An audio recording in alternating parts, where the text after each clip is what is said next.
You can obviously just convert your opponent's kids, right? Yeah. Because liberals have always been doing this. Yes. If liberals would cease existing if they stopped having kids, then why are there any liberals at all? And then you point out this trend only started in the 90s. Before the 90s, you didn't have a big difference in fertility rates within these two genetic clusters that led to different voting behavior. And now one cluster within a period of 2 generations is just going to be hard deleted from the gene pool. And isn't that wild? Because for so many generations, they were more or less even birth rate rise. This is unprecedented. We just don't know what it's going to look like. Here are 2 other studies I'm going to post, one showing that 60% of the way you vote is genetic, and the other showing that 40% of the way you vote is genetic. Yeah, but it is going to have a genetic effect on human psychology. Like, they are getting hard deleted in a way that is going to change the way humans think. So if you're one of those people who's bragging about leaving your parents' religion, but are you having kids? Because if you are the mutant and that mutation is correlated with not having kids, then you're just furthering our argument, okay? Would you like to know more? Kick us off, Malcolm. So there is an article in the Daily Dot recently. I think there's some articles on us in the past, from the long past, back when I proposed you on Reddit, actually. They had a thing on us. It's titled, "Who Says Romance is Dead? Right-wing influencers launch a campaign to outbreed the left." And then it goes on to say, far-right figures Chaya Raichi and Charlie Kirk both said they plan to, quote-unquote, outbreed the left this week by having more children than liberals and raising them to have right-wing values. Both of their statements are being memed online. Raichi runs the anti-LGBTQ X account Libs of TikTok. Oh, yay. I love Libs of TikTok, which doxes left-wing educators and individuals. Her tweets have been linked to more than 20 bomb threats at schools. Okay, bomb threats. This is like the people's tweets being linked at like how many death threats do we get regularly. Kirk is the founder of the Turning Point USA, a conservative organization with chapters at high schools and college networks nationwide. Last weekend, Kirk hosted his organization's Young Women's Leadership Summit. On Sunday, he tweeted a video of mothers who attended the event. "We are going to win, either now or later," Kirk tweeted. "We can outbreed the left." It's not even a can, and it's not even a pledge thing. It's just a will thing. It's so lame to make this like a statement. It's just, the sun will rise. I don't know what to say. Yeah. So yeah, we actually, Elon Musk tweeted that it should be considered a national emergency to have kids. And this is what the person who founded Libs of TikTok replied: "I come from a family of 8. I plan to have a lot of kids. We're going to outbreed the left. Then we're going to homeschool or send our kids to private schools so they can't be groomed to becoming activists for leftist causes." And let's just say that's a radical, but it's not a radical thing to say. No, like, that's more I'm going to be honest. Every slightly conservative parent is saying now, and this is what I'm seeing on the ground in Pennsylvania running for office, is very reasonable, normal, not even really religiously affiliated, just not actively progressive parents are saying, "I'm concerned about what my kid's learning. I don't want my kid to have mental health problems as a teen and adult. I'm going to homeschool them." Yeah. And I think a lot of people, when I'm like, I am like bothered by wokeism and stuff like that, they're like, "Oh, are you really scared of the wokeism that's going on in schools now and stuff like that?" It's, I do not think, because certain like leftists seem to have a problem with breaking out of the current social mores and looking at this from the perspective of, you're not at a moral nexus of history and how are you going to be judged? You guys are going to be seen as a cult that went around castrating gay kids. You are not going to be seen favorably in the eyes of history. You will be seen as monstrous, genuinely monstrous, alongside some of the worst atrocities in human history. I do not think the left realizes how evil they've become and how transparently evil they've become to everyone else. But let's go into statistics, because this is going to be a statistics episode where we're like, will this plan work? Because there's 2 things here, Brian. Is the right really outbreeding the left, right? That's one question. 2 is, can that work intergenerationally? Or will these kids just leave their parents' religious or structural, like cultural, structural, or voting frameworks, right? So first, I'm going to go from a quote here. Liberals are not having enough babies to keep up with conservatives. Arthur Brooks, a social scientist at Syracuse University, was the first to point out all the way back in 2006 when he went on ABC News and Blue State Minds. Quote, the political right is having a lot more kids than the political left, end quote. He explained, quote, the gap is actually 41%, end quote. Data on U.S. birth rates from the General Social Survey confirm this trend. A random sample of 100 conservative adults will raise 208 children, whereas 100 liberal adults will raise only 147 kids. Oh my gosh. And so you need to divide these numbers in half, given the way that it's a very confusing way to word it. But the point being is that, and this was done a while ago, and this gap has widened. Before the 1990s, fertility differences by ideology were small. And I'm quoting here, by the way, this is from the Family Studies Institute in Limestone. Women over the age of 45 had no difference in completed fertility, and women of all ages, but with controls for years of age, had only a small difference. There was, however, already a difference in ideology. Conservative women reported a childbearing ideal of about 0.12. So even the difference back then in the ideal was fairly small, only a difference of 0.12 kids higher than liberal women, which is small but significant difference. He goes on to say, I'm going to put the graph on the screen here. Basically put, when people are like, you can obviously just convert your opponent's kids, right? Yeah. Because liberals have always been doing this. Yes. If liberals would cease existing if they stopped having kids, then why are there any liberals at all? And then you point out, this trend only started in the 90s. That's why they're still liberals. Because this wasn't a correlation we had historically. Mhm. People can be like, come on, people live their birth culture all the time. Except in a big study that was done on this, 70% of teens vote like their parents. And then here are two other studies I'm going to post, one showing that 60% of the way you vote is genetic, and the other showing that 40% of the way you vote is genetic. Regardless, it's huge. Yeah, Okay? I'd never thought about that point before, and I think it's worth hammering home that birth rates were not that different between progressive and conservative groups until quite recently. So this whole parasitizing / rating or conservative groups to get progressive populations thing is not sustainable. No, it's not sustainable. It wasn't done historically. Yeah. And it is going to disappear. Now, there's a study that I'll post on screen here where people are like, I grew up in a conservative household and I left. And it's like, yeah, but that's an anecdote. Okay. That's not like statistics. And I will note, conservative households all the time, but also those people then become sterilized. Yeah. there are going to be fewer people like that over time. And Yeah, you're going to end up having... If they are if 60% of the way you vote, if you didn't have the genetic component that led your parents to be conservative, it turns out that genetic component was also correlated with you staying high fertility. Mm-hmm. So if you're one of those people who's bragging about leaving your parents' religion, but are you having kids? Because if you are the mutant and that mutation is correlated with not having kids, then you're just furthering our argument. Okay. And when I say having kids, I don't mean 2 kids, like above repopulation level, 3 or more. Okay. Mm-hmm. So if you're not doing that, then no, you just proven our point further. But to their side, it is shown that people are more likely to be in this small fraction of people that leaves their parents' political beliefs if the parents tried to force them to have those beliefs while they lived with their parents. Mm-hmm. So parents who are loose in terms of their children's political beliefs are much more likely to have children of their beliefs than the parents who are not. For example, my parents were always fairly conservative. Like my granddad was a conservative congressman. And when I grew up, I considered myself quite progressive. And now I'm quite conservative. And it's almost certainly the genetics that play there. It wasn't that my dad tried to and this is the other thing. People are like, here's how we'll win as progressives. We will extra educate the kid about political issues. Through extra educating them, we can get them on our side.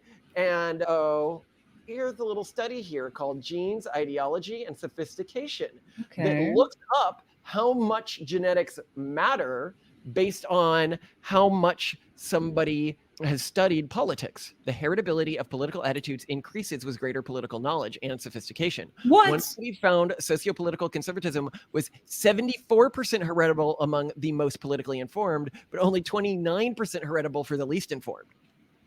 This reminds me of other research that found that when you give more information to people with very opposing views on subjects, they just become more entrenched in their views. I guess this rhymes with that. I don't think that this is what this is. Okay, so imagine different? it's true that you are pre-coded to have a specific political perspective, like Okay. sociologically. How could you convince somebody to go against their pre-coding? You give them information that isn't real about the world, right? If you want to convince somebody who is genetically conservative to not be conservative in their actions and voting, what you need to do is hide information from them or tell them information in a twisted way, which causes their conservative mindset to be overridden. Overridden. But the more information they gain access to about the world, the more they are going to fit in to like their actual puzzle piece slot. If we are all like political puzzle pieces, the more we know about the board, the more we're going to fit into our accurate slot. And I actually see this on the left. When I see the leftists who have deconverted from conservative families, they are often the least educated political individuals I know. Like their views on politics are usually more just like the party line, i.e. like TM. When we see this a lot, for example, with people in California who are not at all politically involved, but of course will only ever vote for progressive politicians because that's what one does. And it is one's understanding that the correct view is the progressive view. Because you did even allude to this a little earlier, that the assumption is that to convert someone to progressive views, you simply must educate them. And there is this pervasive view that the party of science in the United States is Democrats. The people of science and of reason and correctness are progressives, and the people of backwards religious tradition are conservatives, which is also just interesting because now I think it's starting to shift in the other direction. And when you find hyper evidence-based people, they're now conservative. Yes. Yeah, it is. But only hyper, like we're willing to believe in the truth even when it is But I think that was true historically. What is the fight? And this is actually interesting between capitalism and communism or libertarianism and socialism, but a fight over how educated you are about economics and your willingness to believe the truth about how economic systems work. Oh, shit.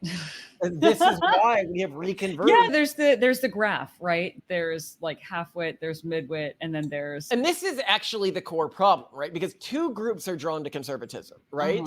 Like the reason why I am a capitalist and not a socialist, and this is a capitalist with modifications and stuff like that, like I'm not a pure libertarian, is because it's the system that leads to the most prosperity and ability for individual freedom. And I do understand how being economically constrained constrains an individual's freedom. And therefore, if socialism worked, I would support it. I don't support it because it doesn't work. It makes everyone poorer on average, even the people who are getting the social handouts. Just so people understand like how bad socialism is, here's a great example, okay? You can look in America right now and be like, oh, certain groups are poorer than other groups. Like people will say like Black Americans are poorer than the average American. But did you know that the average Black American is wealthier than the average British person in terms of yearly income? I did not know that. That's really interesting. If that's true. Yeah, that's how much of a difference it makes. It's huge. Even fairly not socialist countries. Like, I don't know if Britain people would consider a fully socialist state, but to me it is. Or look at Canada, right? If you've nationalized healthcare, you've gone pretty far. Anyway, but hold on. We'll keep going here. But here's a problem on the right, okay? There's two reasons that you can adopt right-leaning perspectives. And this is why I'm scared. Like a lot of people, when I am approaching fertility collapse and who are our enemies and who aren't our enemies, I often approach the urban monoculture or the progressives like they're an NPC. Like they don't even really matter. Like they're not going to exist in the future. They're just an obstacle for me to jump over. Who's the player killer? Who's the other player in this game? And it's that there are two genetic propensities that can drive somebody to conservatism. And there are two broad conservative frameworks. I'd call this the fascist framework and the individualist framework. So one framework is like me, where I am driven largely by the belief that everyone should be free to do things their own way and to live the life they want to live. And that's what's guiding a lot of my decisions. Like, how do I maximize this outcome?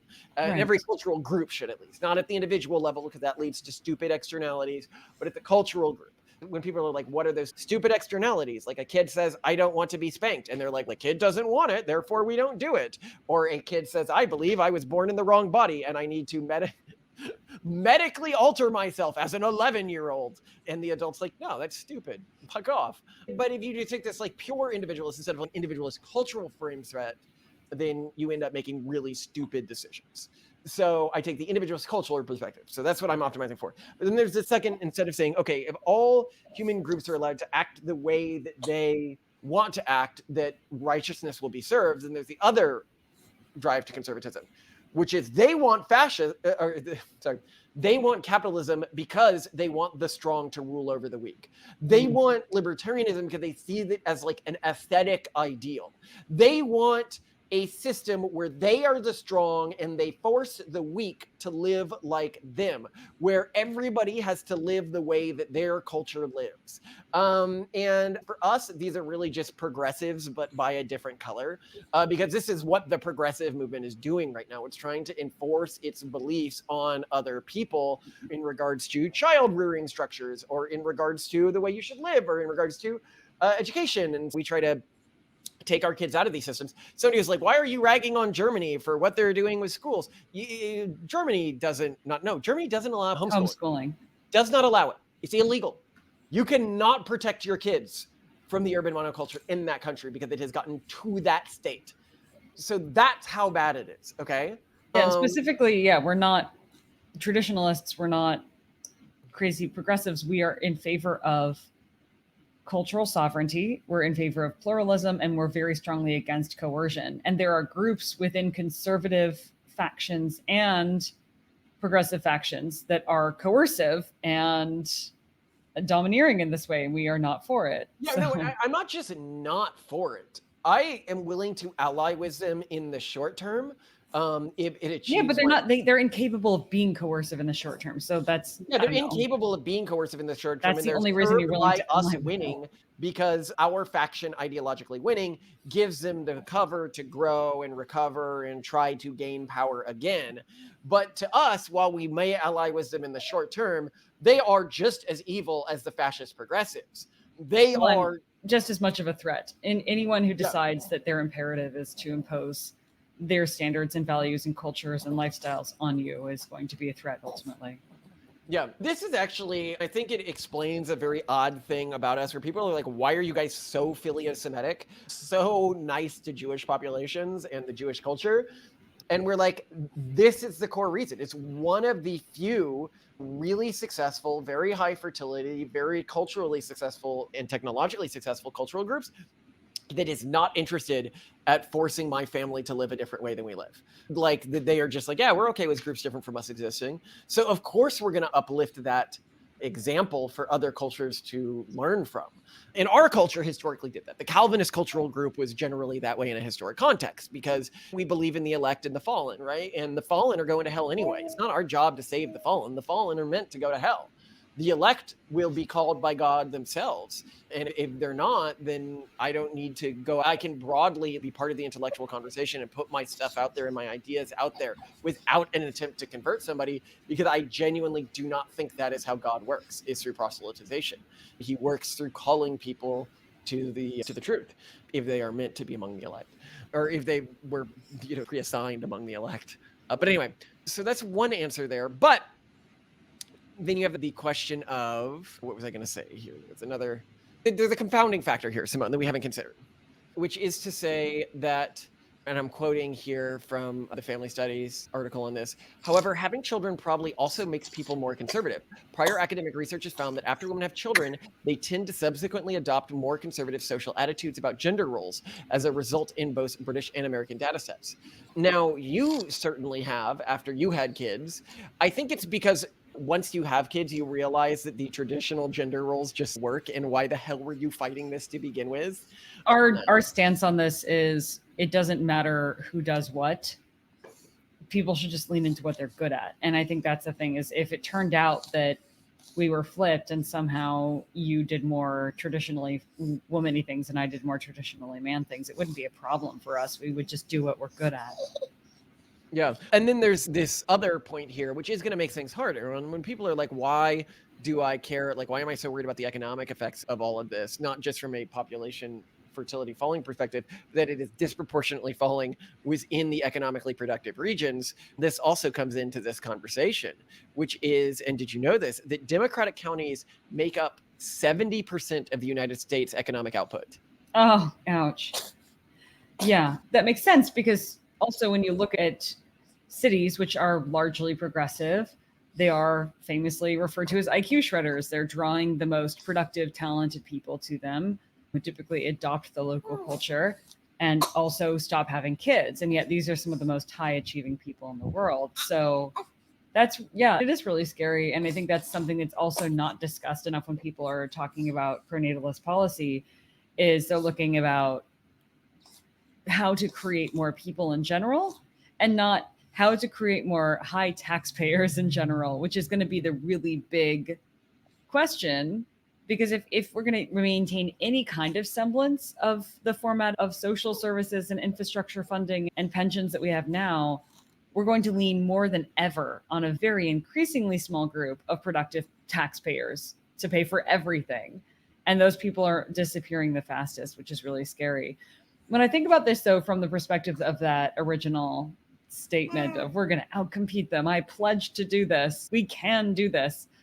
It's stupid. It's not a battle that any conservative is really fighting anyway, because any conservative actually really just knows that we will. Are outbreeding. We are, and we do, and we will. But if this were a battle where you had conservatives pledging this and you had progressives pledging this, the progressive rallying cry is "What Are Children For?" A new book that came out, which was supposed to be the progressive answer. We got to do a whole other episode. And we are, to the Pronatalist Manifesto. And punchline, I only have maybe 1 or 2 chapters left. It is extremely unconvincing. And I'm reading it from the perspective of my teen, young 20s self, which was still very progressive and still quite against having kids, if we're being honest.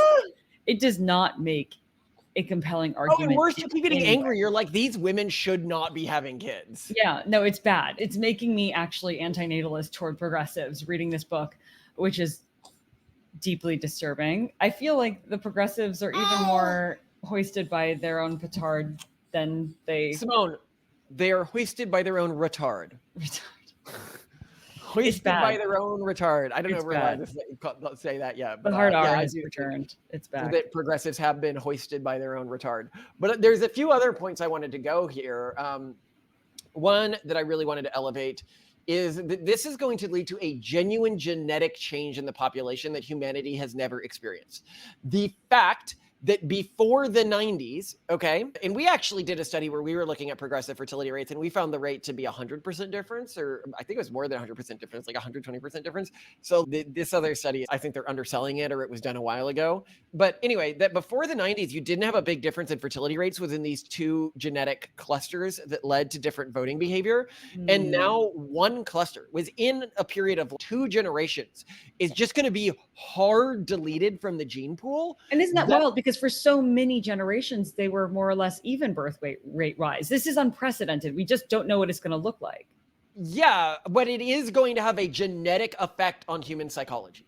Like they are getting hard deleted in a way that is going to change the way humans think. Yeah, this is a selective pressure similar to, I don't know, like the Irish potato famine. You've got this population where one group is choosing to go out into the future and the other group is choosing to stay and die. And what's that going to look like? We can predict some of what it looks like. The ideas that progressives are pushing are not going to win in politics in the future. They will win more in the short run because people become more progressive when you break up a family structure and they go unmarried. But in the long run, they are just deleting themselves from the gene pool. And anyone who is ideologically siding with the progressives right now, you in history, even if you are not morally wrong, like in an absolute term, you will not be on the side of the victors. and therefore you will be treated in the same way today we talk about the people who supported slavery, or we talk about the people who supported the Nazis, or we talk about, maybe in a more modern context, if you're talking about things that's what's going on with the extremists within parts of the trans movement, the way who supported lobotomies, which actually were disproportionately done by progressives on their kids, because the scientific community said lobotomies are good. And so they used it, like the Kennedy family, for example, famously did a lobotomy. Progressives then and now we're in favor of medical interventions for. And they don't know how monstrous they're going to look in the eyes of history, but it's going to be bad. It's going to be a historic bloodbath, and I would not attach any idea I have to this stuff. Now, the second thing I need to talk about is a silver lining on all of this. Oh, that's good. Which is, as we've said, we don't really worry about the progressives. They're just like a hurdle our family has to get by, but they don't actually matter. They're not actually a threat. It is the fascist conservatives who are the real intergenerational threat, right? Those conservatives who have this sort of ethnic hierarchy and think that everything can be solved by control and domination and my group will rule, is that the leaders of this movement often have no kids.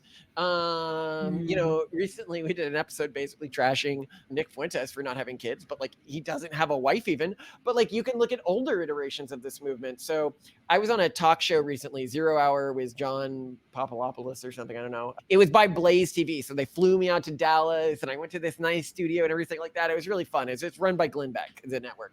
Anyway, so before me, they had on Ann Coulter. And I actually trashed her in my talk. I was like, because she spent the entire talk complaining about Hispanics in our country and low quality people in our country that we were letting in from other countries. And she's, and we used to have high quality immigrants, and people are thinking like pre-1930s immigrants, not the immigrants we have today when they say, oh, I only want legal immigrants. Oh, because we loved Italians and Irish people back then. I'm like, bro, yeah, this is, first of all, she's just high quality people living in fucking delusion. To explain what I mean by this, she's, look at all these freaking immigrants coming with their crime and all of their these are exactly the same accusations made against European immigrants groups. Always bring organized crime. The Irish brought the mob, the Italian brought the mafia. This is just a Catholic immigrant thing, and then they integrate and they're not like that anymore, and then we call them white even though we thought of them as different ethnicities to begin with. I guarantee you Hispanics will be thought of as white by the time you and I die.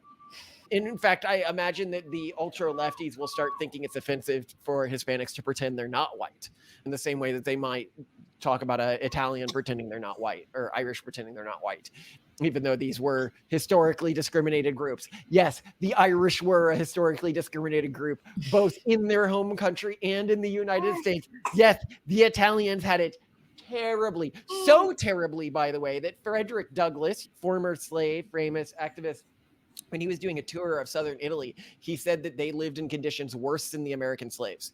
So I don't think that people realize how bad the Italians had it, or that when they came to the US, people really did see them as like uneducated savages. And they did have a lot more organized crime than the current Hispanic immigrants to our country.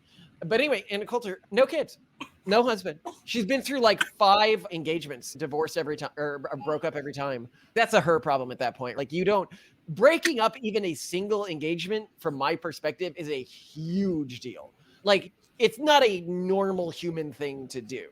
Having done it so many times that she says she can't even remember everyone she's been engaged to, that is you are in some way some sort of a psycho.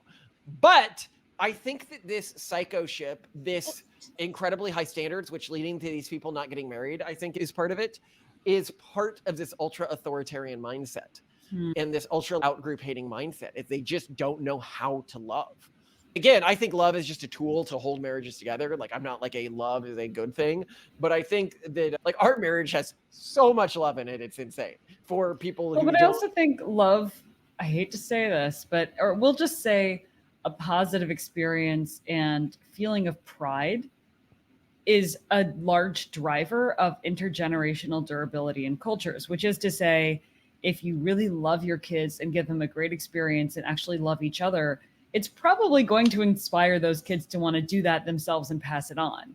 Whereas if you're doing this out of some sense of competition or pride or regimented, stern religious ferocity, you're not going to see a lot of people want to pass that on when they're given a choice.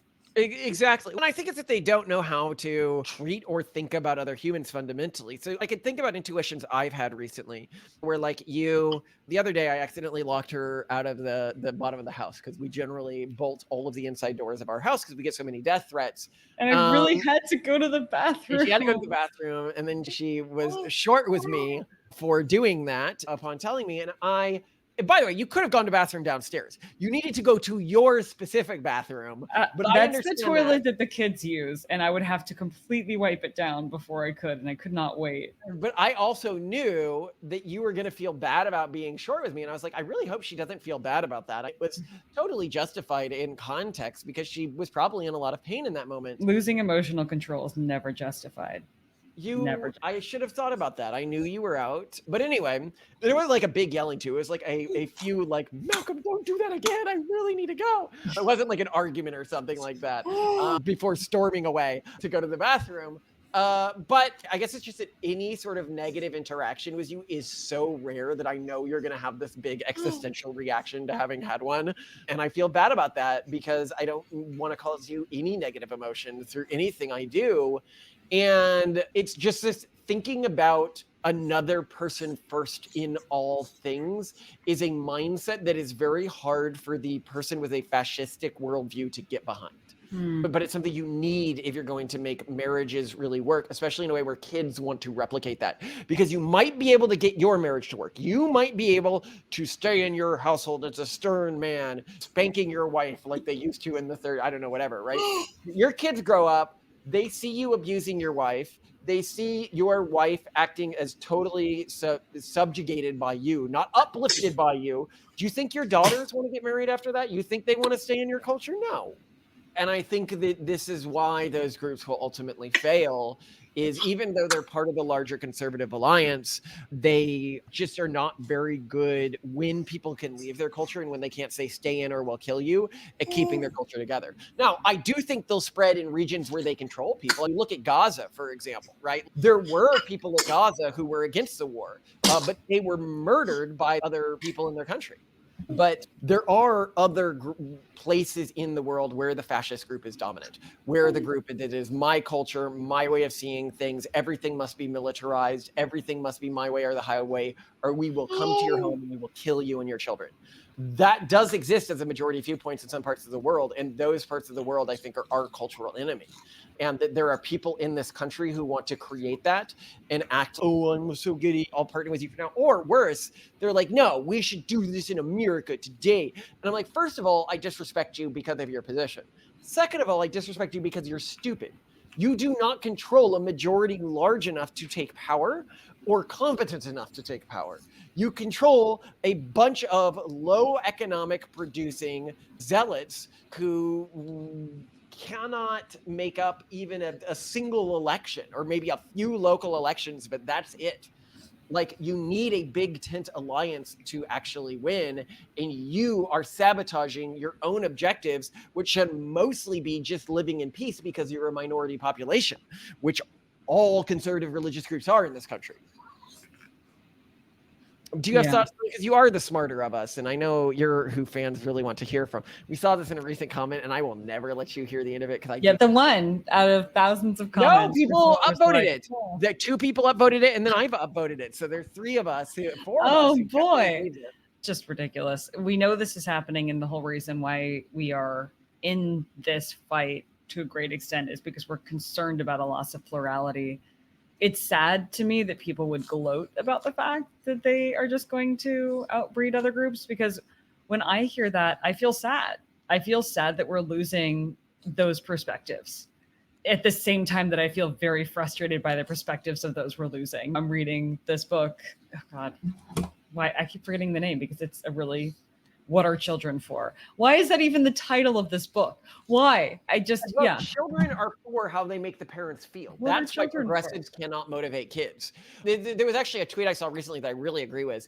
which said that 70% of maternal instincts are fulfilled with one kid and 90% are fulfilled with two kids. That is why progressives cannot motivate high childbirth. And it is true. If you're only doing things because that's what you want, this is the thing. Like, how could you do something to your kids that they don't want? And it's because I'm interested in something more than just doing what I want all the time, being affirmed for whoever I want to be all the time. But in this book, they talk about people who, like political lesbians or like political antinatalists, where they say, I'm not having children unless you vote Democrat, unless you fix climate change, so they're politically they're politically childless. But I feel like the exact equivalent of that is these politically childful people on the right who are like, I'm going to have kids just to stick it to you. And I think both are incredibly lame. Have kids. Well, hold on. Them and you're going to be a good parent. No, which of these groups is actually good people, right? The people on the right who are doing it because they believe that their cultural group matters and are good guys, and they're willing to put their money where their mouth is into the effort of raising kids, which is hard. That's what the other group believes too. No, they're basically just cry bullies. They're like, I am going to threaten you by saying I won't have kids. They are really the Suicide Squad from Life of Brian. The crack suicide squad that goes off and he thinks he's going to be rescued, and they all commit suicide and go, that'll show him. So you're getting people to sign a pledge basically saying that they will not have children until the Canadian government takes serious action on climate change. We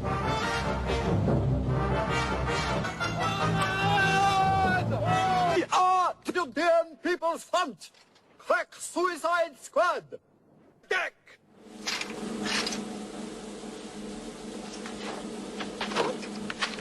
That showed them, huh? You silly sods. Because that's what they're doing. If they come to me and they're like, I have different political beliefs than you, and unless you adopt my political beliefs, I'm going to kill myself. And I'd be like, but I don't agree with you. I don't want to deal with the cleanup after you kill yourself, but like, I guess go ahead. Can you lay down some newspapers first? That's really the way I feel about progressives right now. Well, yeah, my point more largely is that I don't think that having kids should be politicized as much as this is a politicized issue and as much as this is a major policy issue and point of discussing. Wrongly on this point. I do. I think that people should have kids because they think that the way of life that they have should continue to exist in the future. People who don't have a hypothesis about how to create a good way of life, or who didn't have a good childhood and way of life growing up, it is righteous that they should have no kids, because they will not be able to give the next generation a better life than they've had, which I think is always our duty, is to create a generation that's better than us. Yeah. So I do not mind that the people who can't even hypothesize a better civilization are the ones who are sterilizing themselves. And we have the episode that's on why running the prenatalist movement is so low stress, which I'd really suggest you guys check out. It is hilarious. It's a Tucker and Dale versus Forces of Evil prenatalist problem episode. I'll include the little clip I put together from it in here. Oh, good, look, your friends are here. Hey! You're supposed to want to have children, and this is your ultimate goal in life. It is a very archaic idea, an old idea and representation of a woman.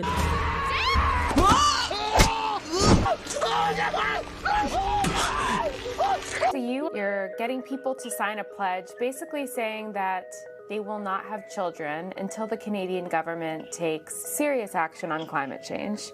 Is that your blood? Well, no, it's college kid blood.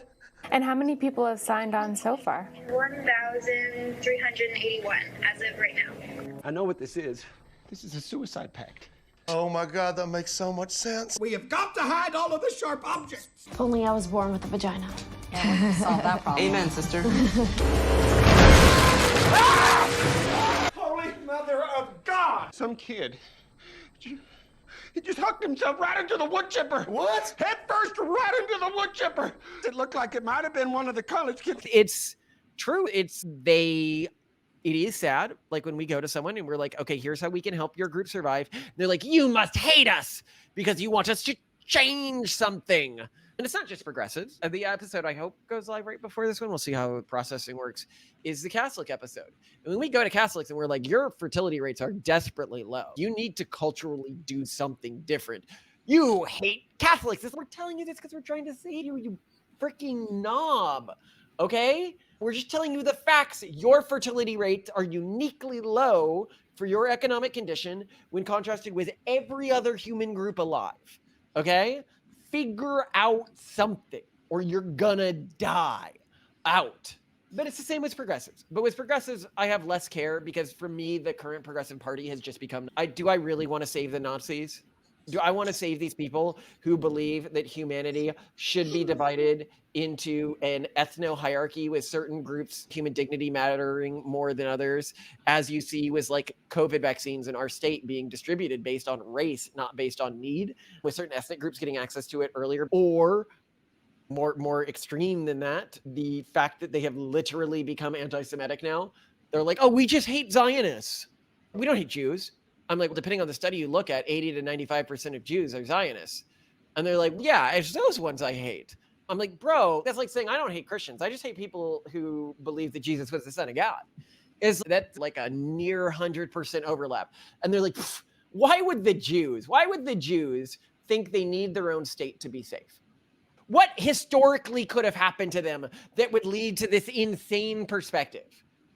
The pogroms, the Holocaust, the constant genocides that they went through. Yeah, there's a reason why this is such a common perspective in Jewish circles. You guys are the delusional ones, and you are promoting a country that has already killed almost every person in it who promoted this not happening. Anyway, I'm going on a... I guess the punchline is just...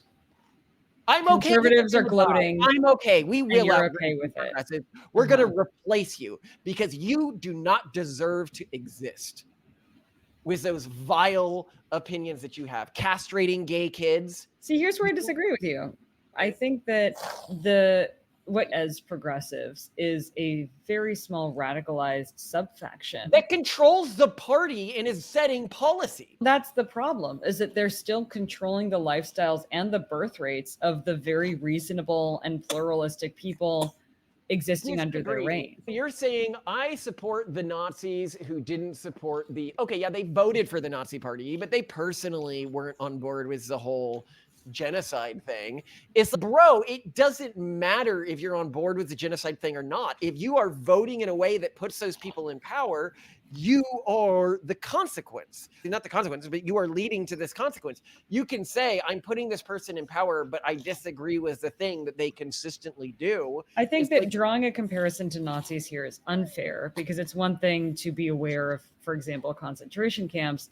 And it's another thing to not really understand what's going on with many progressive policies, which one's entire life, one has been taught, are backed by science, reason, and goodness. Yeah, to the children transitioning things. I support trans adults, but children transitioning, even the most recent study. But a lot of adults still think... I just need to quote the results of the study so people are aware, because it's something people should be broadly aware of. It came out in 2024. It was titled something like Development of Gender Nonconformity in Adolescence and Early Adulthood. And it found that of 11-year-olds who are gender nonconforming, over 90% by the age of 26 are completely gender conforming. Of kids who claim that they are trans and go on things like puberty blockers, which we now know lead to irreversible long-term damage, and likely even more severe than the studies are showing in animal models, is a 1 standard deviation decline in IQ. You can't just turn off puberty and turn it on again, are leading to real damage to these people. And I think probably more damage than lobotomies. It is incredibly damaging. What I'm saying is there is probably more disinformation to mainstream progressive voters and adults now about what's really going on than there was with like mainstream voters and citizens in Nazi Germany about what was going on. And that there is going to be a lot of innocent collateral damage with falling birth rates because of what's happening. So when I see progressives going extinct, okay, there is this subfaction that was going to burn out anyway. Actually, and I disagree with you. I actually think that the types of misinformation are really overlapping. So why did the Nazis target the Jews? Because they were seen as like a wealthy elite that had more money than the mainstream population. Why do the progressives target the people who they target? These people were being removed from their homes. People were disappearing. Like I'm sorry. I have seen Jews being attacked on college campuses. I have seen the signs that they are chanting in mainstream progressive circles on college campuses. You know, I'm from not the river saying to the it's not sea. egregious. I'm That just river. saying. Sorry, from the river to the sea. We're just on different points of a fucking timeline, Simone. But this timeline could play out if we don't resist it now, and we don't call them out It for what needs they to be are. resisted, and I'm with you on that. I'm just saying that there is a vastly large mainstream progressive audience that is incredibly centrist. That is, look at how all elections work, right? The primaries, you get these extreme candidates, and then they spend the entire general election lead up trying to look as centrist as possible, because guess what? Most voters are very close to the center with a slight skew in one direction or the other. But These are the progressives that we're going to that have been lose. used to convince them are the same tactics that were used to convince the Nazis. How did the Nazis convince people to hate the Jews? They said that they were going to come and kill them, basically. You had the blood libel claims. You had the claims that they were going to come and attack them. Look at the way progressives make up stuff about conservatives and like the LGBT community. We don't have a problem with trans adults. I support gay people to hell and back, okay? But I do think that what's being done to kids is completely out of line with what the data says. I agree with you. I think we're just talking past each other at this point. No. Hold on. I gotta finish this statement here, okay? But progressives of today are being convinced to take these actions, to go into neighborhoods, to burn down people's stores with people No, inside. Malcolm, the mainstream centrist progressives are not doing that. They are allowing it by not shutting it down. These should be met with local police forces where they are ban the police and stuff like that. That this stuff is passing, that these things that in these people are living in a world where the mainstream media frames this as a mostly peaceful protest, and people don't understand what's happening on the ground. So I'm sorry, that's what's happening. People are being lied to, and many progressives have no idea how gravely terrible it is. And it's a little bit of Stockholm syndrome. It's a little bit of genuine misinformation. But I'm just saying there's, like Trump would say, a lot of good people on both sides. Okay? All right? A lot of good people. I love that I'm more extreme than Trump. I don't think there's a lot of good people on both sides. I think people have a I duty to stand search for with Trump on this, husband. But we got to go get the kids. As a smarter one, I should defer to your opinion now that I know that this is true. I can't roll my eyes hard enough. I can't. I hate you. I hate you too, Simone. Octavian's probably running out here already. Would you mind intercepting him and getting the kiddos and carrying them over the mud ditch so they don't track it in? Try it out now. Don't worry about it. Okay. I love you. I love you too. He loves you too. She loves you too. Oh, let's go get him.